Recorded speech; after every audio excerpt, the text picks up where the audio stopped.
Olá pessoas, aqui é o Edson, eu faço parte aqui do grupo do Café com Neuropsicologia e eu geralmente faço os posts aqui do feed falando sobre diversas coisas em relação à neuropsicologia, né? Geralmente coisas mais técnicas, alguns conceitos, algumas funções cognitivas e aspectos teóricos que são importantes para quem tem interesse na área. E esse vídeo aqui é uma mudança que a gente está fazendo. É o mesmo conteúdo que eu já faço nos posts, mas com um formato diferente. Em vez de texto, um formato de vídeo. Então deixem o feedback de vocês aí. E hoje eu vou falar sobre avaliação neuropsicológica, né? Para que serve? Quais são as potencialidades da avaliação? E assim, tanto o profissional que já está há muito tempo em contato com todo esse conteúdo, como quem tem interesse e está chegando agora na área, a gente acaba se familiarizando bastante com diversos termos, sabe? Tipo, que você vê toda hora: memória, inteligência, cognição, percepção, função executiva, controle inibitório, memória de trabalho, arcabouço visoespacial, alça fonológica, coisas do tipo assim, sabe? E diversos outros. E às vezes a gente perde a noção que esses conceitos que a gente trabalha, esses dados que a gente produz, eles são muito sensíveis. Às vezes uma pessoa que não é da área, às vezes até mesmo um outro profissional que não necessariamente tem tanto contato com isso, para eles é algo que é difícil perceber. E para a gente às vezes acaba sendo comum e a gente esquece que para outras pessoas não é algo tão perceptível, digamos assim, né? Ou seja, os dados que a gente produz a partir de uma avaliação são dados sensíveis. E quais são as possibilidades, né? Para que servem esses dados?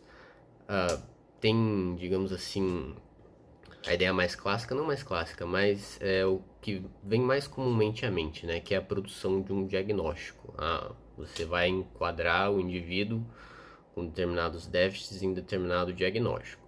Mas não, a avaliação não se restringe a isso, os dados que a gente produz não se restringem a isso, por quê? Porque o diagnóstico por si só não significa muita coisa, né? Você precisa utilizar esse diagnóstico para alguma coisa, você precisa dar sentido, dar valor a esses dados.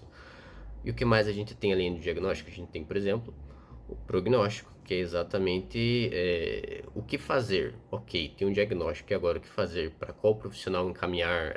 Preciso fazer alguma coisa? Qual estratégia estabelecer? O que eu vou fazer? Como compensar determinado déficit? Eu tenho como ganhar aquela função novamente? Ou preciso compensar com outra coisa?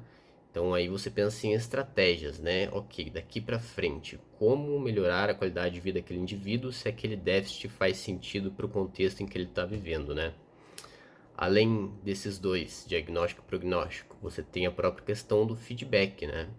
A comparação do indivíduo com ele mesmo. Por exemplo, num trabalho a longo prazo, chega um indivíduo com dificuldades de linguagem e que são dificuldades muito presentes no dia a dia desse indivíduo e que afetam o cotidiano dele. Aí você produz um diagnóstico e tem um encaminhamento para o fonoaudiólogo. Você, como neuropsicólogo, profissional como neuropsicólogo, neuropsicóloga, pode continuar fazendo acompanhamento justamente para ter o feedback. O trabalho do fonoaudiólogo melhorou determinados aspectos, mas outros aspectos ainda precisam ser trabalhados justamente para você conseguir direcionar o trabalho e fazer algo eficiente, sabe? Produzir dados, ver o que funciona, o que não funciona, o que é necessário, o que não é necessário, toda essa questão de acompanhamento e feedback. E além disso, e junto disso, um trabalho de psicoeducação, por exemplo, porque você explicar para o indivíduo quais são as potencialidades e quais são os déficits dele permite ao indivíduo uma autonomia muito maior. Porque, por exemplo, vamos continuar com o exemplo do déficit de linguagem. Uma pessoa com déficit em linguagem, talvez o déficit não represente uma dificuldade no dia a dia dela, mas você pode explicar para ela quais são as situações que podem vir a acontecer no dia a dia dela, que ela possa vir a ter dificuldades.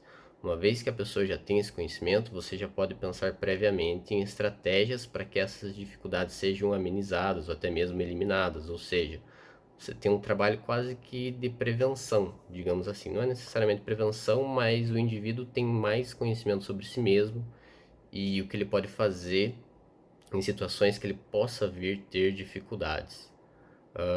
Outra coisa, não menos importante que as demais, própria pesquisa científica, por exemplo.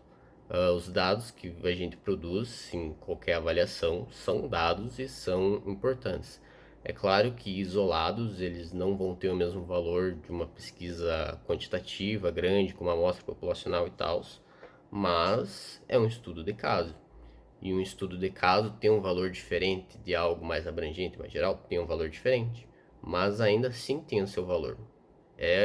Artigos de estudos de caso são extremamente importantes, por exemplo, para qualquer profissional que está começando na área e ter uma orientação, ter exemplo de casos e conseguir ter uma base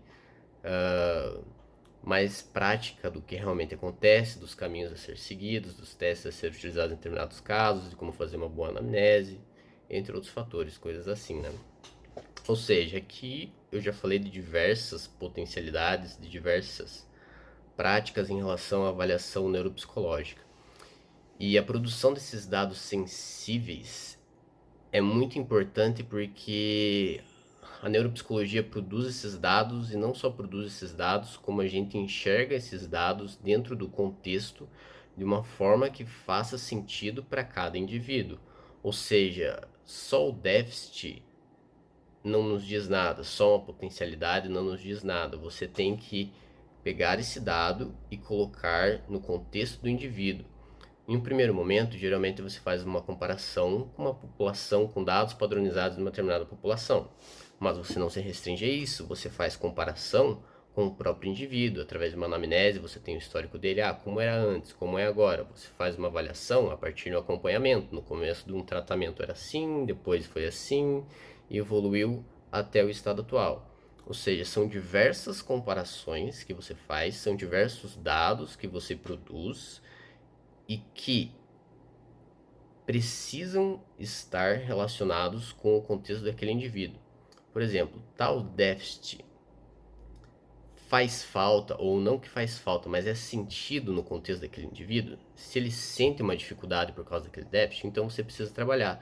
Às vezes você tem um déficit que, sei lá, o score deu tantos desvios padrões abaixo da média e na literatura é classificado como um déficit, mas no contexto daquele indivíduo ele não sente falta daquilo, entende? Então não adianta muito você produzir um diagnóstico com base naquele score abaixo da média, que seria um déficit e tudo mais, se no contexto do indivíduo não tem tanto sentido. Então são todos esses fatores que caracterizam uma importância muito grande da avaliação neuropsicológica. Tem várias outras coisas, né? Eu vou deixar aqui embaixo alguns artigos, algumas referências científicas sobre avaliação neuropsicológica no geral, para quem tiver interesse, dar uma aprofundada e deem o feedback do que vocês acharam desse outro conteúdo. Vou trazer outros conteúdos, provavelmente mesclando texto e vídeo, e digam aí o que vocês acham.